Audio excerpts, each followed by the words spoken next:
বিশ্বে দূষণ কমানোর ক্ষেত্রে বিশ্ব স্বাস্থ্য সংস্থা যে নগরীকে শীর্ষে রেখেছে সেটি রাজশাহী। ইতিহাস, ঐতিহ্য আর সৌন্দর্যের লীলাভূমি, প্রাচীন বরেন্দ্রভূমির এই জনপদ তাই পর্যটকদের জন্য হয়ে উঠেছে আকর্ষণীয় স্থান। পদ্মা, রেশম আর আমের জন্য পরিচিতি বেশি হলেও ভ্রমণ পিপাসুদের জন্য রয়েছে এর এক ভিন্ন পরিচয়।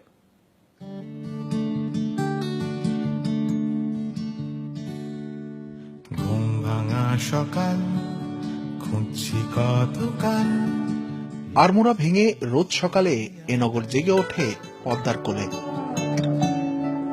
স্কুল বাড়ি রঙিন, ছুটছি প্রতিদিন। পুরনো দালানগুলো শুনিয়ে যায় ঐতিহ্যের গান। একটা ট্র্যাডিশনাল একটা সিটি এবং পদ্মা অববাহিকায় নির্মিত একটা শহর। পদ্মা নদী এবং আমাদের রাজশাহী শহর অনেক ইতিহাস এবং অনেক বিষয় নিয়ে অনেক বিষয়ের সাথে সম্পৃক্ত।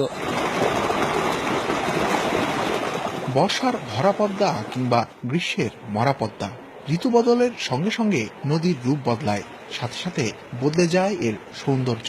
অবারিত পদ্মার বুকে নৌভ্রমণের পাশাপাশি নদীর পার ঘিরে এমন আয়োজন খুব কম জায়গাতেই চোখে পড়ে। অনেকগুলো পর্যটক আর কি এখানে এই সুন্দর মনোরম বিকেলের আবহাওয়া এবং পরিবেশটা দেখার জন্য। হোটেল সিকিউরিটি এক্সেট্রা এটা যদি উন্নত করা যায় তাহলে বাইরে থেকে অনেক টুরিস্ট আসবে।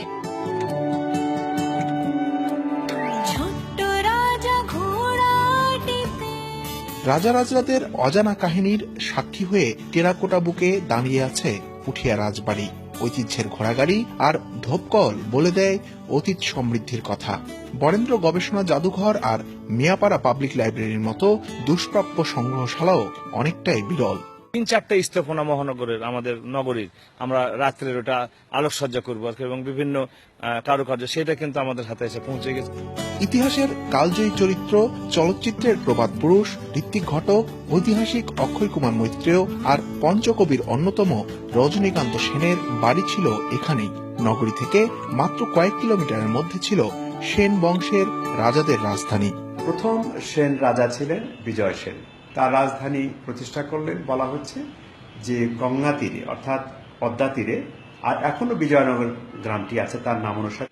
পর্যাপ্ত অর্থ সংকুলান হলে রেশম আর আমের জন্য বিখ্যাত রাজশাহী হয়ে উঠতে পারে পৃথিবী খ্যাত পর্যটন নগরী। শিবলি নোমান, যমুনা নিউজ, রাজশাহী।